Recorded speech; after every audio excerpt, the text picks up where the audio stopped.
Il-General Workers Union flaqa li kellha mal-Prim Ministru Robert Abela esprimiet tħassib serju dwar diskrepanzi fil-pagi għal min ikun qed jagħmel l-istess xogħol, dak magħruf bħala Equal Pay for Equal Work.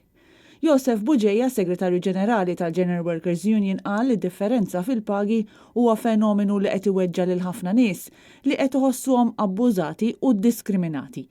Buġeja qal li hemm bżonn urġenti li din il-problema li ilha snin tinħass sa fl-aħħar tiġi solvuta darba l dejjem mingħajr ma jitħallew modi kif min iħaddem jiżgiċċa mir-responsabbiltajiet tiegħu.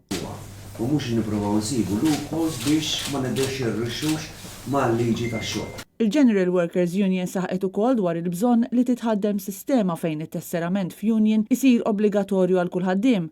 Dan sabiex ikun żgurat li kull ħaddiem ikollu l-interessi tiegħu imħarsa kif suppost. Buġeja qal li fejn il-ħaddiema għandhom union tħares l-interessi tagħhom l-abbuż fuqhom huwa ferm anqas.